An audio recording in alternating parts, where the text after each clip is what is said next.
disciples transforming lives. Hari ini saya ingin menguatkan Anda. Saya nggak ngerti apa situasi Anda. Dan saya tidak mengecilkan situasi Anda. Beberapa di antara Anda betul-betul takut, khawatir akan masa depan. Anda mungkin hari ini ada dalam masa perubahan yang besar. Mungkin ada anak-anak yang ditinggal sama orang tuanya. Anda sebatang kara lalu Anda menganggap bahwa masa depanmu jadi suram. Mau jadi apa? Hari ini saya undang siapapun Anda, apapun keadaan Anda. Maukah Anda masuk dalam hadirat Tuhan dan Anda pandang Tuhan. Shalom Bapak Ibu semua. Selamat datang dalam Worship Night kali ini. Kami memberikan judul Worship Night kali ini adalah Refuge. Apa itu refuge? Refuge adalah tempat perlindungan. Tempat di mana kita bisa menemukan rasa aman atau keamanan, saudara. Mari kita baca firman Tuhan dari Mazmur pasal yang ke-46. Mazmur 46, saudara, kita akan baca dari ayat pertama, kita akan baca ayat per ayat. Untuk pemimpin biduan dari Bani Korah dengan lagu Alamot, nyanyian. Allah itu bagi kita tempat perlindungan dan kekuatan. Sebagai penolong dalam kesesakan sangat terbukti. Sebab itu kita tidak akan takut. Sekalipun bumi berubah, sekalipun gunung-gunung goncang di dalam laut, sekalipun ribut dan berbuih airnya, sekalipun gunung-gunung goyang oleh geloranya. Selah. Sampai di sini dulu, saudara. Saudara, firman Tuhan dibuka dengan kata-kata Allah itu bagi kita tempat perlindungan dan kekuatan. Sebagai penolong dalam kesesakan sangat terbukti. Terjemahan bahasa Inggrisnya NIV berkata, God is our refuge and strength, an ever-present help in troubles. Saudara, apa refuge kita? Khususnya kalau kita ini berada di dalam masa sukar. Saudara, banyak orang menjadi cemas dan panik. Kita menjadi tertekan atau stres. Kita panik akan hari esok. Kita banyak kali memikirkan apa-apa yang terjadi di hari esok yang belum tentu itu terjadi. Di masa pandemi ini ada banyak perubahan. Ada banyak ketidakpastian, saudara. Perubahan apa, saudara? Mungkin, saudara, Anda kehilangan orang yang Anda kasihi. Anda kehilangan ayah atau saudara adalah istri yang kehilangan suami. Sehingga tidak ada lagi pemasukan. Lalu Anda menatap masa depan itu begitu suram. Anda menjadi khawatir, Anda menjadi takut. Saudara, ketidakpastian, segala sesuatu penuh dengan ketidakpastian. Ada banyak hal yang kita gak bisa kontrol. Mungkin saudara di masa pandemi ini usaha Anda hancur. Usaha Anda sepi. Atau bahkan Anda kehilangan banyak hal. Atau perubahan-perubahan seperti saudara di rumah karena segala sesuatunya mungkin anak-anak saudara sekolah online. Saudara, dan di dalam rumah itu terjadi perubahan. Lalu konflik terjadi antara orang tua dengan anak atau bahkan suami dengan istri. Keadaan ekonomi yang menekan itu mungkin menjadi sumber konflik yang ada. Ada terjadi banyak perubahan, ada banyak hal yang kita gak bisa kontrol. Saudara, ada banyak ketidakpastian. Dan hal itu bisa menciptakan sebuah tekanan atau kecemasan. Nah saudara, di masa kesesakan tiba, seseorang itu akan mengambil sesuatu untuk dia bisa bersandar. Ketika Anda masuk dalam kesesakan atau masa sukar, saudara, kita ini secara naluri akan berpegang kepada sesuatu atau bersandar kepada sesuatu. Nah, kepada apa kita bersandar itu menunjukkan apa yang kita percayai, saudara. Nah, pertanyaannya, what is your refuge? Apa yang menjadi sumber keamanan saudara ketika Anda mengalami troubles atau masa sukar atau kesulitan? Apa yang menjadi sumber rasa aman Anda? Saudara, ada beberapa orang itu yang menjadi sumber rasa amannya adalah kekuatan finansialnya. Perencanaannya yang matang, tabungannya, mungkin jaminan sosial atau mungkin asuransi yang dia miliki. Saudara, beberapa orang itu mungkin bersandar atau menaruh rasa amannya kepada skillnya. Mungkin dia ini punya kemampuan bekerja, punya kecekatan atau punya kemampuan bisnis yang handal. Saudara, beberapa orang bersandar kepada itu. Beberapa yang lain mungkin bersandar kepada koneksi, personal connection. Orang-orang seperti ini berpikir bahwa yang terpenting itu bukan apa yang kamu tahu, tapi yang terpenting adalah siapa yang kamu tahu. Mungkin Anda punya kenalan-kenalan tertentu dan Anda bersandar kepada kenalan-kenalan tertentu. kepada orang-orang tersebut dan Anda berpikir bahwa ketika aku butuh bantuan, orang-orang itu pasti siap akan membantu. Beberapa orang itu mungkin bersandar atau menaruh rasa aman kepada keluarga atau teman-temannya. Mereka berpikir selama aku punya teman-teman dan keluarga, ketika aku mengalami kesulitan, mereka pasti ada buatku. Saudara, ketika seseorang mengalami masa sukar, mungkin masa krisis keuangan, saudara, beberapa orang mungkin bisa saja bersandar kepada Tuhan sebagai penyedia atau kepada pekerjaannya sebagai penyedia. Ketika seseorang sakit, orang bisa saja bersandar menaruh rasa amannya kepada Tuhan sebagai penyembuh atau kepada dokter. Bukan berarti ke dokter tidak boleh. Saya pun kalau sakit saya ke dokter. Tapi ada perbedaan antara Anda menaruh rasa aman Anda kepada dokter atau kepada Tuhan.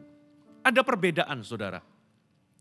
Nah, hari ini di manakah rasa aman Anda? Di manakah, siapakah yang menjadi tempat perlindungan Anda? Apa atau what is your refuge? Beberapa orang, saudara, bahkan bisa menaruh rasa aman kepada pendeta. Kalau tidak dilayani atau tidak didoakan sama hamba Tuhan tertentu, nggak mungkin aku bisa keluar dari ketakutan ini atau dari keterikatan ini, atau saya nggak mungkin bisa mengalami kelepasan kalau nggak didoakan sama hamba-hamba Tuhan tertentu. Saudara, dokter, hamba Tuhan, keluarga, teman, semuanya hanyalah alat. Saudara, kita nggak boleh salah berpikir. Kita nggak boleh menyangka bahwa hal-hal itu selain Tuhan bisa menjadi sandaran kita. Karena apa? Segala sesuatu yang kita taruh sebagai tempat sandaran, tempat perlindungan, kita taruh rasa aman kita selain Tuhan, itu bisa hilang dalam sekejap. Saudara, Anda harus tahu segala sesuatu selain Tuhan, itu bisa hilang dalam sekejap. Hidup kita ini bisa terjungkir balik dalam sekejap, saudara. Itulah sebabnya pemazmur itu mengingatkan kita. Dikatakan God is our refuge and strength. Tuhanlah tempat perlindungan kita.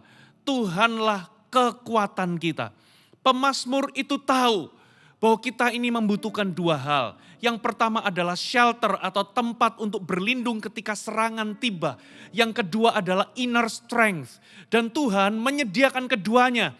Refuge and strength for us. Dan dengan jalan itu, dia berkata bahwa aku adalah Tuhan, an eternal, ever-present help in trouble. Aku adalah pertolongan yang selalu ada ketika masa kesesakan itu tiba. Saudara, kenapa kita stres, kenapa kita tertekan, kenapa kita cemas, kenapa kita panik? Karena kita berpikir segala sesuatu yang kita anggap pasti terjadi, padahal itu belum terjadi. Saudara, kita sudah takut. Tapi Alkitab berkata, coba kita lihat ayat yang kedua, dikatakan begini. Sebab itu kita tidak akan takut.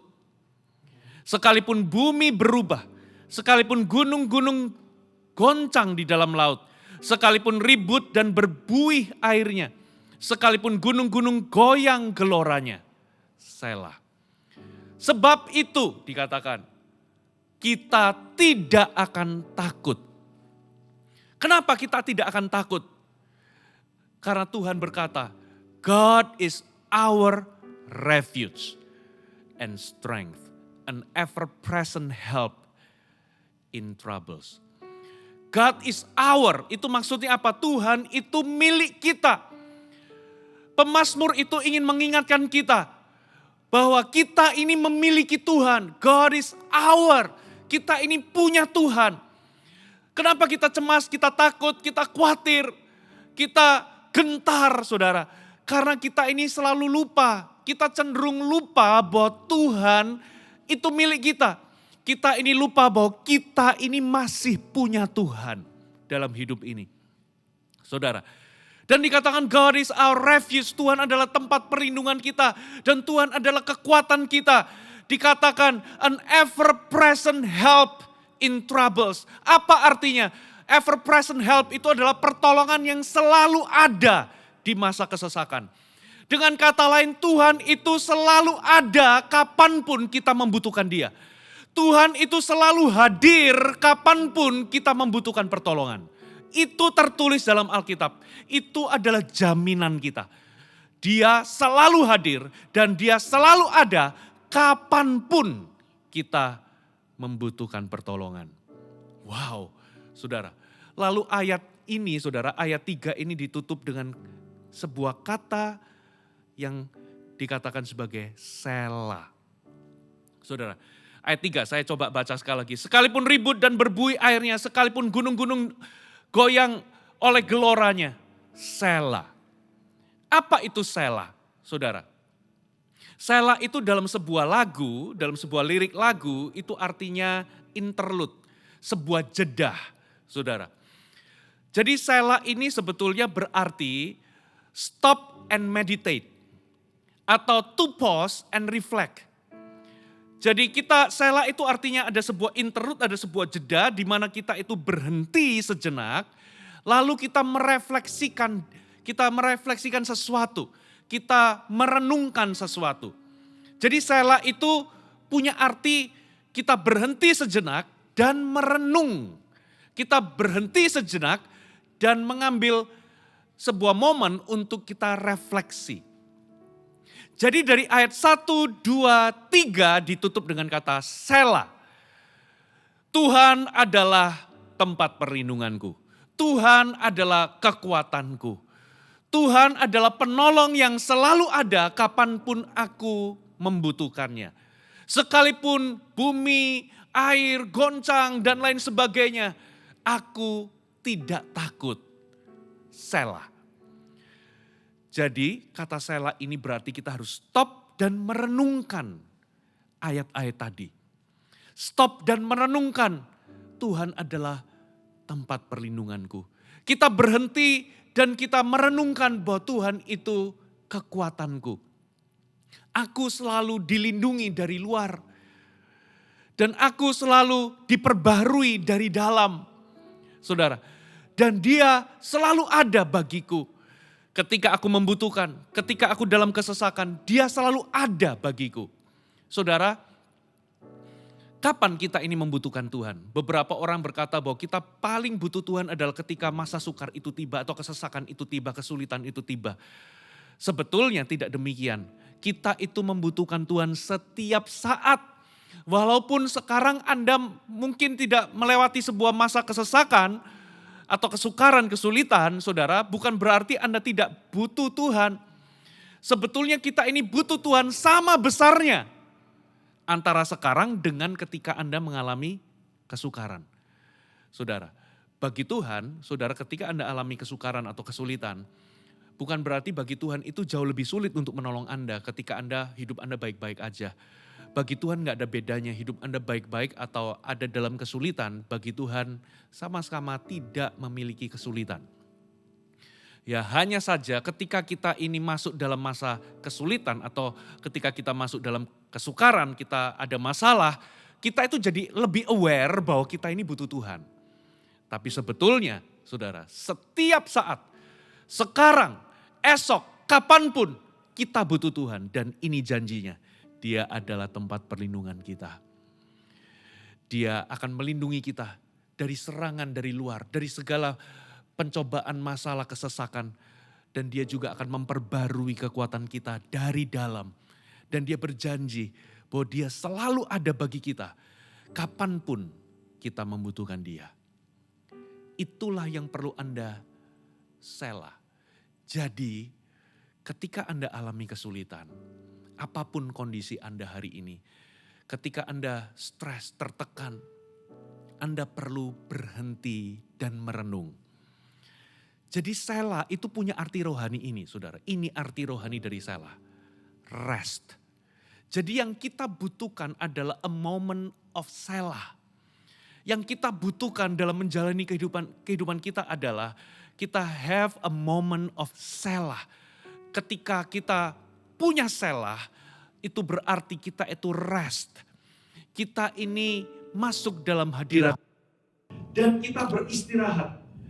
Kita berhenti sejenak, masuk dalam hadirat Tuhan. Kita memuji dan menyembah Dia. Dan kita beristirahat di dalam hadirat Tuhan. Orang kalau lagi rest, dia itu berhenti mikir, dia itu berhenti khawatir, dia berhenti cemas. Saudara, kenapa Anda nggak bisa tidur? Karena Anda sibuk overthinking.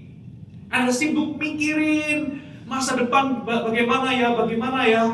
Anda sibuk mikirin, cari solusinya. Lalu Anda menjadi tertekan, Anda cemas, Anda khawatir. Ketika Anda mengambil moment of Selah, itu berarti Anda berhenti berpikir, Anda beristirahat dalam hadirat Tuhan, Anda masuk dalam hadirat Tuhan, Anda menyembah Dia, dan saudara, Anda beristirahat dalam hadirat Tuhan. Di titik ini, ketika Anda masuk dalam moment of Selah, fokus Anda berubah. Terjadi perubahan di dalam momen Selah. Perubahan dari mana? Pada awalnya Anda memikirkan tentang diri Anda berfokus kepada masalah Anda berfokus kepada kondisi atau keadaan saudara, Anda berfokus kepada diri Anda. Tiba-tiba ketika Anda mengambil moment of Selah, fokus Anda berubah kepada Tuhan. Anda mulai berpikir bahwa Tuhan adalah tempat perlindunganku. Tuhan adalah kekuatanku. Sebelumnya Anda berpikir tentang kondisi kesulitan, Anda sibuk berpikir, Anda sibuk khawatir. Tiba-tiba waktu Anda mengambil moment of Selah, Anda berkata, Anda memandang kepada Tuhan dan berkata, God is my refuge and strength. God is my ever-present help in troubles. Dan di momen itu saudara, Anda beristirahat. Ada amin? Kita lanjut saudara. Kita lanjut. Ayat yang keempat sampai ayat yang ketujuh. Kota Allah, kediaman yang maha tinggi, disukakan oleh aliran-aliran sebuah sungai. Allah ada di dalamnya. Kota itu tidak akan goncang. Allah akan menolongnya menjelang pagi. Bangsa-bangsa ribut, kerajaan-kerajaan goncang, ia memperdengarkan suaranya, dan bumi pun hancur. Tuhan semesta alam menyertai kita. Kota benteng kita ialah Allah Yakub. Selah, ditutup lagi dengan Selah. Saudara, 4 ayat ini ditutup lagi dengan Selah. Nah, apa bagian penting di sini, saudara? Dikatakan, there is a river whose streams make glad the city of God. Ada sebuah sungai yang memberikan sukacita bagi kota Allah. Saudara, menurut para ahli, ayat ini ditulis atau Mazmur 46 ini ditulis setelah Yerusalem itu diluputkan oleh Tuhan. Jadi ini kejadian pada waktu itu Raja Hizkia memerintah sebagai raja, lalu saudara kerajaan Asyur atau Assyrian itu mengepung Yerusalem. Ya, Raja Sanherib itu mengirimkan utusan, Anda bisa baca ini di dalam 2 Raja-Raja 18 dan 19, saudara. Mengirimkan utusan, lalu berkata, ya, kepercayaan seperti apa model begini ini, kepercayaan macam apa seperti ini. Jangan kau mau ditipu dengan engkau mempercayai Tuhan. Lalu Tuhan seperti apa yang bisa menghalangi kami menghancurkan Israel atau Yerusalem. Sementara kamu aja masih minta bantuan kepada Mesir. Mesir aja kita hancurkan. Ya, Tuhannya orang Mesir aja nggak bisa halangi kami. Apalagi kamu. Jadi jangan pernah kamu dibujuk oleh rajamu, hai rakyat Israel, hai orang-orang Yerusalem. Dengan berkata kita akan percaya kepada Tuhan. Tuhan seperti apa yang bisa menghalangi kita. Waduh, ini sebuah ancaman dan sebuah ejekan. Semua orang mendengar. Lalu apa yang terjadi? Raja Hizkia sujud dan berdoa, berseru kepada Tuhan. Lalu Tuhan kirim Yesaya untuk beri suara Tuhan, suara kenabian. Melalui Yesaya Tuhan berkata, aku akan meluputkan Yerusalem. Dan singkat cerita saudara. Seluruh pasukan Assyrians atau seluruh pasukan Asyur dibantai karena Tuhan mengirim malaikat membunuh 185.000 pasukan Asyur.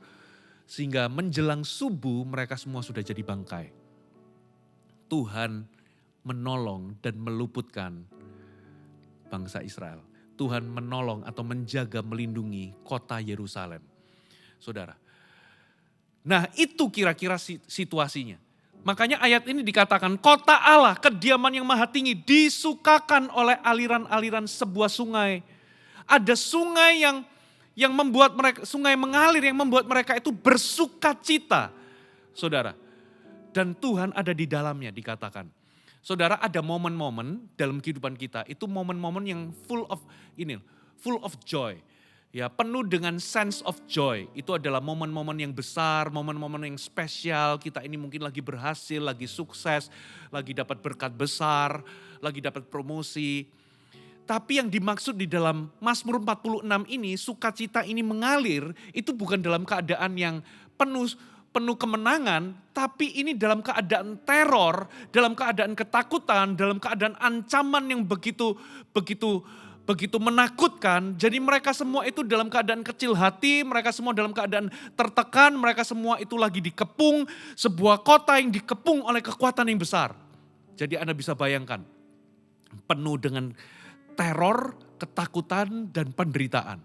Itulah keadaannya. Tapi dikatakan ada sungai yang mengalir yang membawa sukacita. Inilah yang Tuhan itu akan lakukan dalam kehidupan kita, saudara. Sekalipun Anda melewati sebuah badai, kesukaran, ada masa-masa perubahan yang besar, ada masa-masa di mana penuh dengan ketidakpastian, ada masa-masa di mana ada banyak hal yang Anda nggak bisa kontrol, sehingga Anda cemas, Anda takut, Anda gentar. Tapi ini yang Tuhan akan lakukan bagi Anda. Tuhan akan memberikan sukacita mengalir seperti sungai. Sukacita sehingga sekalipun Anda itu berada di dalam kesulitan, ada sukacita yang mengalir. Saya merasa saudara, sementara saya berkhotbah seperti ini, nanti di tengah-tengah kita menyembah Tuhan, ada beberapa di antara Anda akan dibanjiri dengan roh sukacita.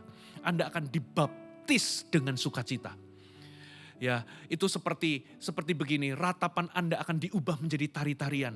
Tiba-tiba Anda yang berbeban berat, semangat Anda yang pudar, Anda itu dibebani dengan spirit of heaviness, dengan dengan kegalauan, kegundahan, kesedihan, sepertinya secara emosi Anda lelah, Anda capek, Anda berat. Di dalam hadirat Tuhan, tiba-tiba Tuhan itu bisa alirkan sukacita. Masalah Anda mungkin belum beres, tapi tiba-tiba sukacita Allah melanda saudara. Seperti ada sesuatu yang plong, ada beban yang tiba-tiba ada kuk yang dipatahkan, beban yang dihancurkan. Tiba-tiba itu bisa merasa enteng, selama ini beban emosional Anda tiba-tiba bisa terlepas. Dan Anda merasakan kebebasan dan sukacita yang gak masuk akal. Saudara, itulah yang Tuhan akan lakukan saudara. Tuhan adalah tempat perlindungan kita, Dia kekuatan kita, dan Dia juga sumber sukacita kita. Ada amin? Lalu dikatakan begini, coba kita lompat di ayat yang ke-7. Dikatakan Tuhan semesta alam menyertai kita. Kota benteng kita ialah Allah Yakub, Selah. Ini yang kita perlu renungkan. Ingat, Selah itu adalah to pause and reflect, to stop and meditate. Ini adalah momen di mana kita ini beristirahat. Momen di mana terjadi perubahan fokus. Kita nggak lagi fokus kepada masalah kita, besarnya masalah kita, tapi kita fokus kepada besarnya Tuhan. Ini yang perlu kita renungkan. Dikatakan Tuhan semesta alam menyertai kita. Terjemahan bahasa Inggrisnya, The Lord Almighty is with us. The God of Jacob is our fortress. Apa itu fortress? Fortress itu kota benteng. Kota benteng itu biasanya didirikan di tempat yang tinggi, di gunung-gunung. Dengan kata lain Tuhan itu bagi kita ketika kita ini mendapat ancaman, ketika kita ada dalam kesulitan. Saudara, ketika musuh itu mengepung kita, mungkin musuh yang mengepung secara spiritual, mungkin musuh yang mengepung kita secara emosional, mungkin juga ini musuh yang secara fisik mengepung kita. Ada orang yang membenci kita, mungkin ada orang yang ingin jahatin kita. Pokoknya Anda ada dalam masalah. Tuhan bagi kita itu seperti kota benteng. Dengan kata lain, Tuhan itu mengelilingi kita seperti benteng. Dan Tuhan itu menjadikan mustahil bagi musuh kita untuk bisa jamah kita dan hancurkan kita. Tuhan membuatnya mustahil karena apa? Benteng itu di atas gunung. Itu mustahil bisa ditembus. Saudara, sekalipun mereka menyerang Anda, tapi itu nggak akan menghancurkan Anda. Sekalipun mereka menyerang Anda, mencoba untuk menyerang Anda, tapi itu nggak akan berhasil. Karena apa? God is our fortress, kota benteng. Luar biasa. Inilah Tuhan bagi Anda. Lalu dikatakan ini, the Lord Almighty is with us. Kata the Lord of Almighty, terjemahan yang lain itu the Lord of Hosts. Atau dalam bahasa Indonesia itu dikatakan Tuhan semesta alam. Kalau Anda perhatikan sebetulnya ini bukan cuma sekedar Tuhan semesta alam. Tapi artinya lebih dalam kalau Anda baca dalam bahasa Ibrani. Ya, the Lord Almighty di sini itu Yahweh Sebaot. Apa itu Yahweh Sebaot?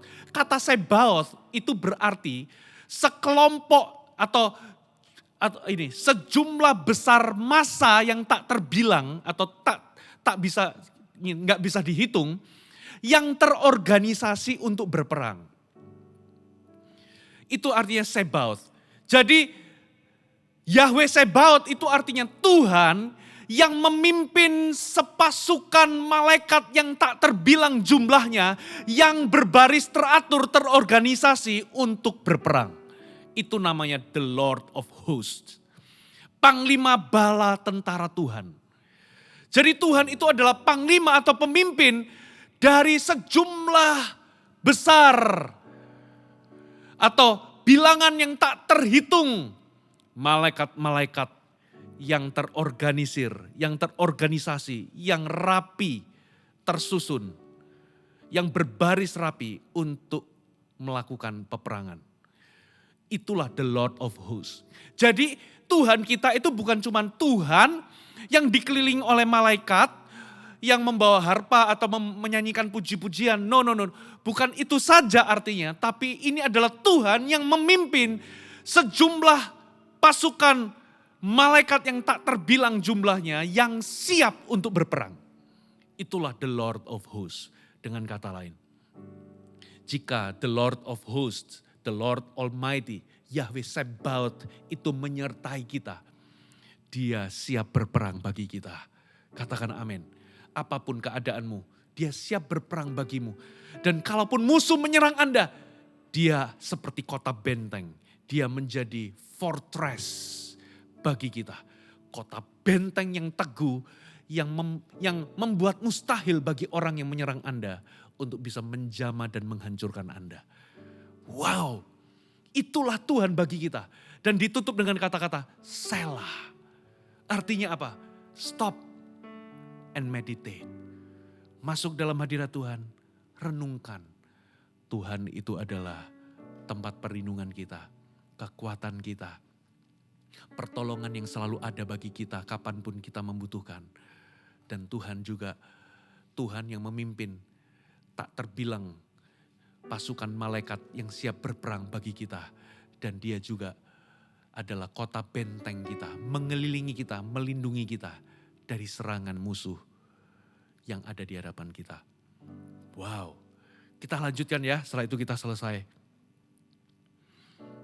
Dikatakan ayat 8-11, pergilah, pandanglah pekerjaan Tuhan yang mengadakan pemusnahan di bumi, yang menghentikan peperangan sampai ke ujung bumi, yang mematahkan busur panah, menumpulkan tombak, membakar kereta-kereta perang dengan api.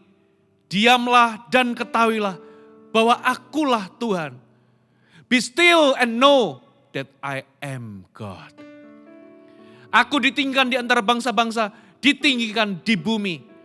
Tuhan semesta alam, Yahweh Sebaot, menyertai kita.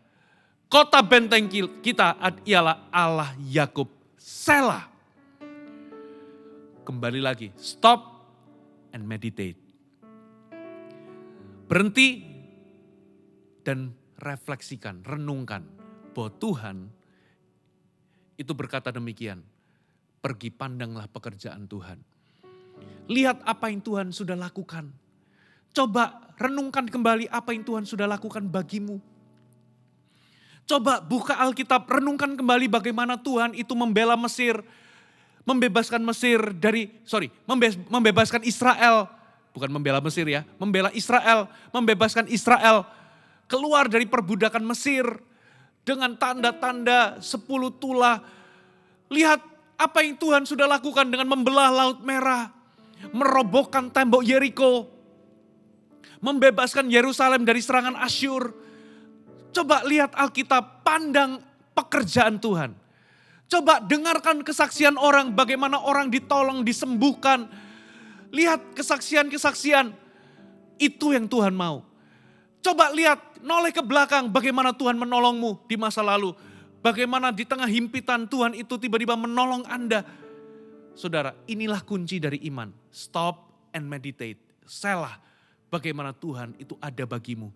Lalu dikatakan, diamlah dan ketahuilah. Di momen selah itu, be still and know that I am God. Maksudnya apa? Tuhan itu ngomong di tengah kesulitanmu, di tengah badaimu, be still and know that I am God. Aku adalah Tuhan, maksudnya apa? Aku pegang kendali. Aku itu Tuhan. Aku pegang kendali. Semuanya ada dalam kontrol selama aku ada. Yahweh Sebaot ada. Aku ini kota bentengmu.